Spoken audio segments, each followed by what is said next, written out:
Hello, माझं नाव doctor Tejas Pawar आहे.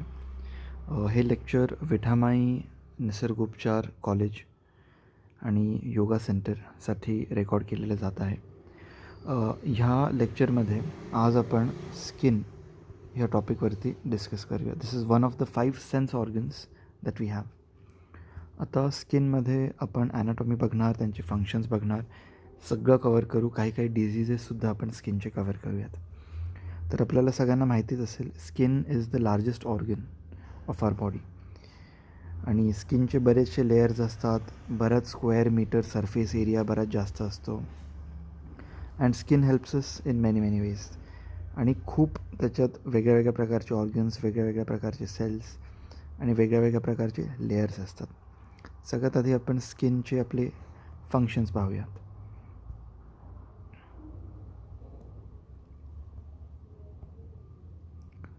तर आपली स्किन ही आपल्या बॉडीचं सगळ्यात लार्जेस्ट ऑर्गन आहे. स्किनला आपण इंटेग्युमेटरी सिस्टम असं सुद्धा म्हणतो, because it is an entire tissue. आणि ह्याचं function covering the other organs, vitamin डीचं synthesis, water proofing of the body, thermal protection, बऱ्याच त्याचे फंक्शन्स आहेत. तर फंक्शन्स एकदा पहा.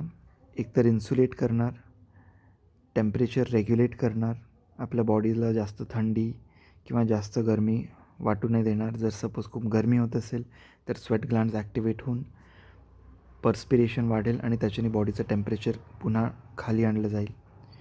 टच सेन्सेशन्स, व्हायब्रेशनचे सेन्सेशन्स, टेम्परेचरचे सेन्सेशन्स, स्टिरिओग्नॉसिसचे सेन्सेशन, म्हणजे आपण जर डोळे बंद करून आपल्या हातामध्ये जे जे धरलं आहे तो एक्झॅक्टली कुठला ऑब्जेक्ट आहे तो डिटेक्ट करणे, त्याचं sensation. All of these census. Pressure sensation हे सुद्धा स्किनमध्ये आणि जॉईंटच्या कॅप्सूल्समध्ये असतात. विटॅमिन डीचं सिंथेसिस, जेव्हा आपण सकाळच्या उन्हामध्ये जातो तर सिंथेसिस ऑफ विटॅमिन डी और 1,25 डायहायड्रॉक्सी कॅल्सिफेरॉल ह्याचं synthesis, this is nothing but vitamin D. हे कोलेस्ट्रॉलने सिंथेसाईज होतं. This synthesis of vitamin D हे सुद्धा स्किनमध्ये होतं. आणि protection of vitamin B folates, U V रेडिएशनला ब्लॉक करणे. Keratin blocks the U V radiation from entering and damaging our body. हे सगळे फंक्शन्स आहेत आपले स्किनचे. स्किनचं अजून एक फंक्शन आहे, that is the function of healing. जेव्हा पण स्किन हील होते तेव्हा एक स्कार सोडून जाते स्किन मागे. तर this function of healing is also done by our skin. आता स्किन कधी ड्राय असू शकते, कधी ऑइली असू शकते, इट डिपेंड्स.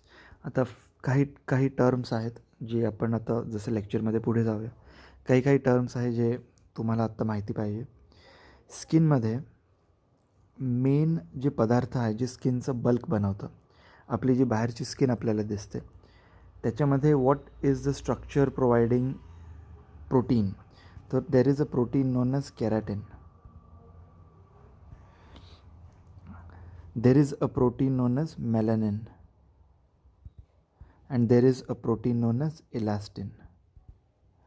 आता सगळ्यात आधी आपण वरपासनं सुरू करूया. आपल्या स्किनच्या एकदम बाहेरच्या सरफेसवरती काही लोक काळे असतात, काही लोक गोरे असतात. तर ज्या लोकांना पिगमेंटेशन जास्त आहे, जे लोक डार्कर साईडवरती आहेत, जे लोक काळे आहेत, त्यांच्यामध्ये हे मेलॅनिन खूप जास्त असतं. मेलॅनिनचं फंक्शन आहे यू व्ही रेडिएशननी आपल्या बॉडीला आणि खालच्या स्किनच्या लेयर्सला प्रोटेक्ट करणे. दुसरं आहे केरॅटिन. केरॅटिन हे सबस्टन्स देतं आपल्या स्किनला. मोस्ट थिकेस्ट आणि मोस्ट वेटी जे आपलं पूर्ण स्किनचं मेन स्ट्रक्चर फॉर्म करतं ते प्रोटीन आहे केरॅटिन. उदाहरणार्थ आपले पायाचे तळवे आहेत, आपले हातचे जे सरफेस आहे, जे पाम्स आहेत आपले, हे बरेच थिक असतात. पण आपली बाकीची जी स्किन आहे, चेहऱ्यावरची स्किन असो, बाकी बॉडीवरची स्किन असो, तिकडे स्किनची लेअर त्याप्रमाणे थिन असते. आणि आपल्या गालांमध्ये, नाकांमध्ये आणि डोळ्यांच्या मधल्या साईडमध्ये सुद्धा स्किन बरीच बारीक असते. तर जिकडे स्किन बारीक असते तिकडे केरॅटिनची लेअर थिन असते खूप. आणि जिकडे स्किन थिक असते, जसे आपल्या हाताचे तळवे, पायाचे तळवे, तिकडे ही केरॅटिनची लेअर थिक असते. पुढे आपण जेव्हा लेयर्स करूया तेव्हा तुम्हाला कळेल ही केराटिनची लेयर एक्झॅक्टली सगळ्यात जास्त कुठल्या पार्टमध्ये असते. आणि थर्ड आपली ही इलास्टिनची लेयर असते. आता इलास्टिन ही कोलॅजन फायबर्सने बनलेले असतात. ऑलराईट. तर हे जे कोलॅजन फायबर्स किंवा इलास्टिन हे दोघं एकूण एकच आहे. The names are interchangeable. तुम्ही इलास्टिन फायबर्स म्हणा किंवा कोलॅजन म्हणा, तर दोघांचा अर्थ एकच आहे. तर ही जी इलास्टिनची लेयर्स आहे ही आपल्या डीप स्किनची लेयर असते. ही आपल्या स्किनला इलास्टिसिटी देते. प्रेग्नन्सीमध्ये जेव्हा स्किनला खूप एक्सपांड करावं लागतं, आपण खूप जेवण केलं किंवा फॅट खूप जास्त वाढतं आहे, तेव्हा बॉडीला एक्सपांड व्हायला लागतं. जेव्हा टीनेज असते मुलांची तेव्हा त्यांची हाईट बऱ्याचदा खूप जास्त प्रमाणे वाढते. तेव्हा ही स्किनची जी इलास्टिसिटी मेंटेन करणं हे इलास्टिन फायबर्स, इलास्टिन प्रोटीनचं फंक्शन आहे आणि हे डीप लेयर आहे. मेलॅनिन सगळ्यात वरती असते. ही सगळ्यात शॅलो लेयर आहे. First layer melanin, first protein melanin. Layers आपण नंतर पाहूया. हे फक्त काही टर्म्स आहे जे तुम्हाला माहिती पाहिजे. आता स्ट्रक्चर ऑफ द स्किन आपण पटपट एकदा फक्त लेयर्स बघून घेऊया स्किनचे. हे बघा, स्किनचं जे सगळ्यात बाहेरचा जो लेयर आहे that is the stratum corneum. हे जे लेयर आहे that is known as the stratum corneum. आता थोडक्यात आपण जर ढोबळप्रमाणे स्किनमध्ये डिफरन्शिएट करायला लागलो तर स्किनचे 3 लेयर्स असतात. एक असतं एपिडर्मिस. आता आपण लेयर्स करत आहोत, तर हे एक्झाममध्ये जेव्हा पण तुम्हाला स्किनचं स्ट्रक्चर विचारतील तुम्हाला ह्या लेयर सांगायच्या आहेत. The first layer is epidermis, the second layer is dermis आणि द थर्ड लेयर इज हायपोडर्मिस. हे ह्याच्या खाली असतो, फॅट, कनेक्टिव्ह टिश्यू वगैरे असतो त्याच्यात. ऑलराईट. सो एपिडर्मिस आणि डर्मिस आणि हायपोडर्मिस हे 3 मेजर लेयर्स आहेत स्किनचे. आता आपण एपिडर्मिसमध्ये बघूया. एपिडर्मिसमध्ये टोटल 5 सबलेयर्स आहेत. ते कुठले 5 सबलेयर्स आहेत? त्या सगळ्या सबलेयर्सचं नाव स्ट्रॅटमनी स्टार्ट होतं.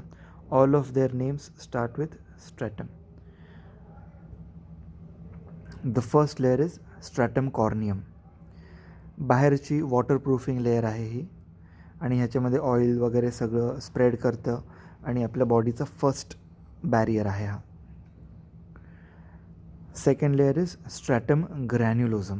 ह्याच्यामध्ये लिम्फोसाइट्स वगैरे थोडेफार टिश्यूज आणि सेल्स असतात जे बॅक्टेरिया फाईट ऑफ करू शकतात. The third layer is stratum spinosum. ह्याच्यामध्ये अजून सबस्टन्स असतो आणि अजून थोडेफार स्वेट ग्लँड्सचे सेल्स आणि काही वेगळ्या प्रकारचे सेल्स अवेलेबल असतात.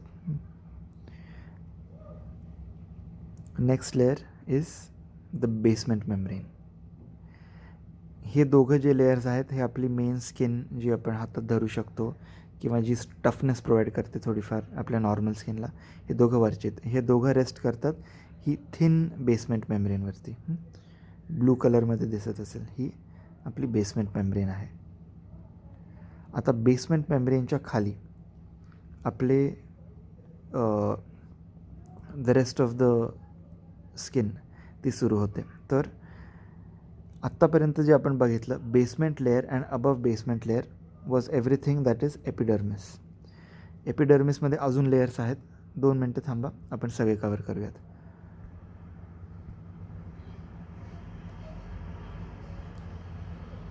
ऑलराईट. हे पहा, ह्या डायग्राममध्ये तुम्ही बघत असाल एपिडर्मिस, एवढा आहे डर्मिस आणि एवढा आहे हायपोडर्मिस.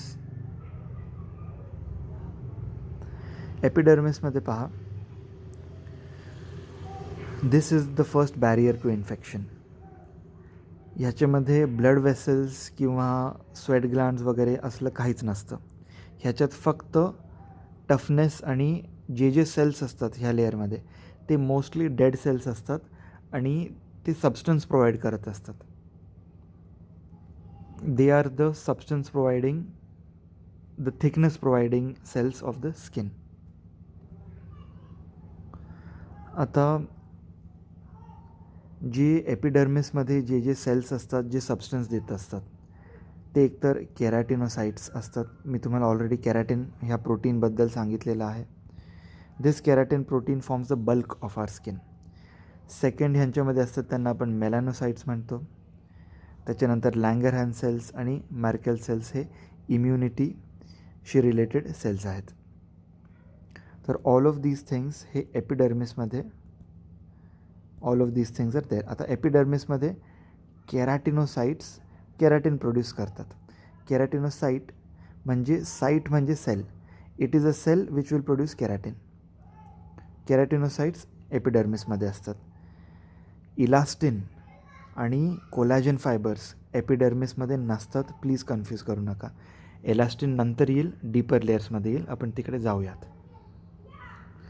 एपिडर्मिसमध्ये किती लेयर्स आहेत बघा. Stratum corneum, stratum लुसिडम, stratum ग्रॅन्युलोझम. आपण कॉर्नियम बघितलं ऑलरेडी, आपण ग्रॅन्युलोझम बघितला, आपण स्पायनोझम बघितला आणि आपण बेसल लेअर बघितली स्किनची. राईट. हे 5 लेयर्स आहेत आपल्या स्किनमध्ये. हे पाठ करायच्याच गोष्टी आहेत. नावं प्लीज बघून या. कॉर्नियम, लुसिडम, ग्रॅन्युलोझम, स्पायनोझम आणि बेसल. ह्याचं न्यूमोनिक करा, शॉर्ट फॉर्म कसेही लक्षात ठेवा, तुम्हाला लक्षात राहतील.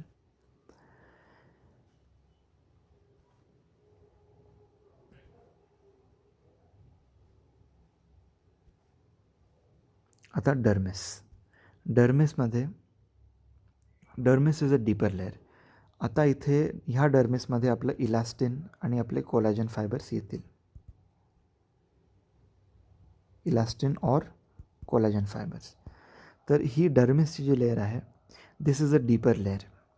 जेव्हा पण आपण म्हणतो की आपल्याला स्ट्रेच मार्क्स झालेले आहेत, खूप हाईट वाढली किंवा प्रेग्नन्सीमध्ये ॲबडॉमेनचा बल्क खूप जास्त वाढला, तेव्हा जे आपलं ॲबडॉमेन असतं त्या ॲबडॉमेनच्या अराउंड ह्या प्रकारे स्ट्रेच मार्क्स निर्माण होतात. तर whenever stretch marks are produced, तिकडे जे आपलं इलास्टिन असतं ते नीट प्रकारे एक्सपांड होऊ शकत नाही आणि ते इलास्टिन ब्रेक होऊन जातं मध्येच. इलास्टिन जेव्हा ब्रेक होतं आणि त्या इलास्टिक फायबर्स किंवा कोलॅजन फायबर्स ब्रेक होऊन त्यांच्यामध्ये क्रॅक्स पडतात, ते cracks are nothing but stretch marks. तर बघा, डर्मिस हे एपिडर्मिसच्या खाली असतं. एपिडर्मिस म्हणजे डर्मिसच्या वरचा. एपी मीन्स वरती, एपिडर्मिसच्या खालती आहे डर्मिस. ह्याच्यामध्ये कुशनिंग फंक्शन आहे, इलास्टिसिटी फंक्शन आहे, stretching, shortening, all of these functions हे डर्मिसमध्ये करणार. ही जी बेसमेंट मेम्ब्रेन असते आपल्या एपिडर्मिसची किंवा स्ट्रेटम बेझाले किंवा बेसमेंट मेम्ब्रेन,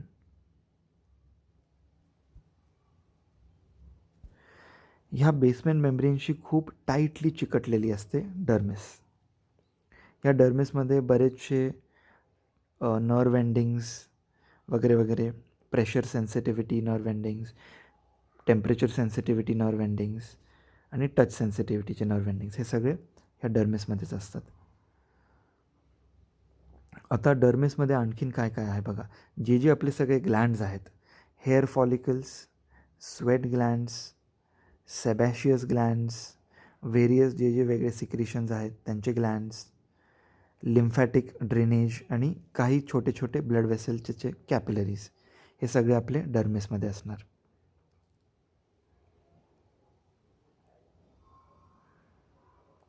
डर्मिसमध्ये 2 डिव्हिजन्स आहेत.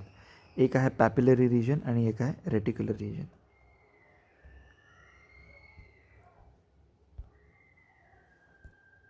हे पहा, this is the reticular part of dermis, this is the papillary part of dermis. ठीक आहे, हे पॅपिलरी आहे. इकडे तुम्हाला हे जे गोल गोल गोल गोल दिसत आहेत, these are nothing but nerve endings. हे नर्व्ज आहेत सगळे, हे सेन्सरी नर्व्ज आहेत सगळे. हे जे तुम्हाला दिसतात हे पहा, हे स्वेट ग्लँडचे ओपनिंग्ज आहेत जे डर्मिसमधनं सुरू होतात.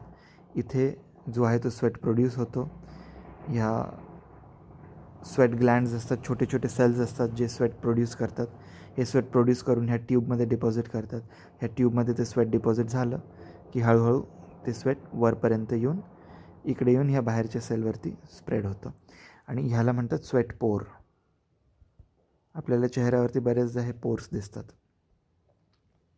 हे आहे आपले नर्व एंडिंग्स. हे आहे काही वेसल्स आणि आर्टरीज. हे बघा, हे काही वेसल्स, वेन्स, आर्टरीज, कॅपिलरीज, हा ब्लड सप्लाय आहे. आता हेअर फॉलिकल बघा, डर्मिसमध्ये हेअर फॉलिकल कसा दिसणार.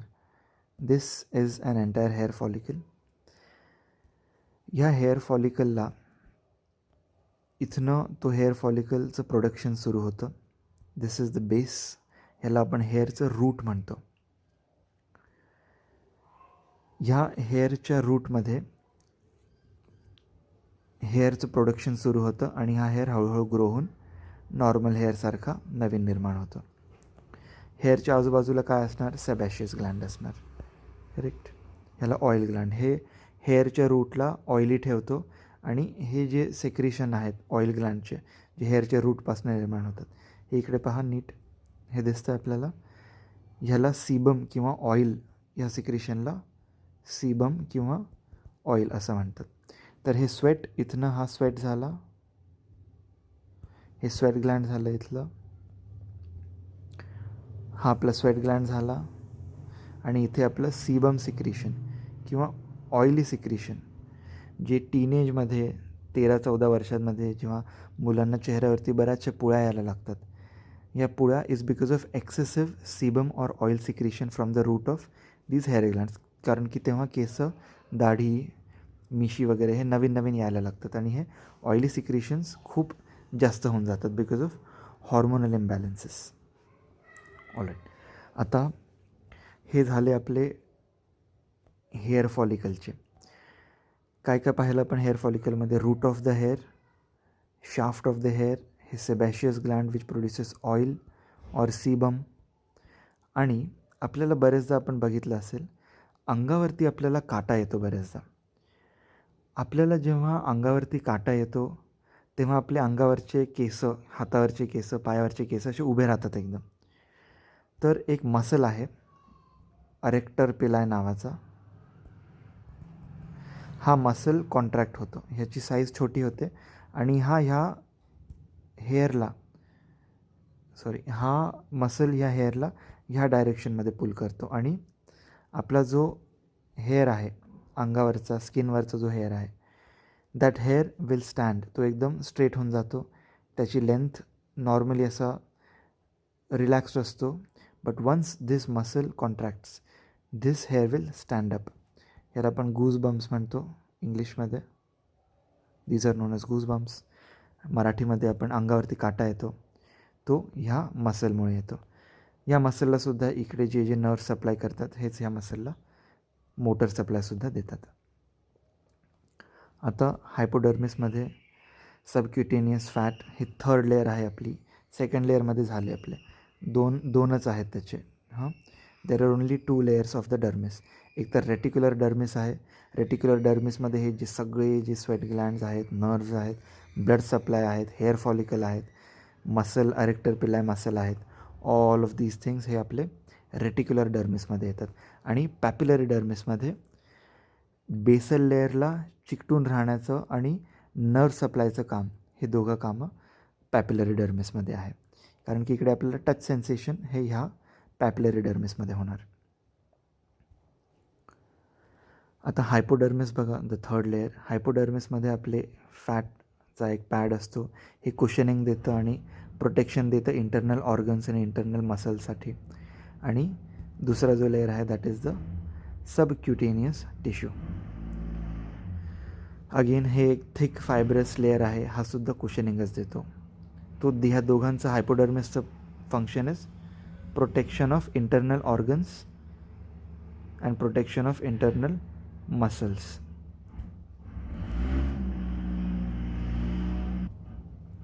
ऑलराईट. डर्मिस 2 लेअर कवर केलेले आहेत.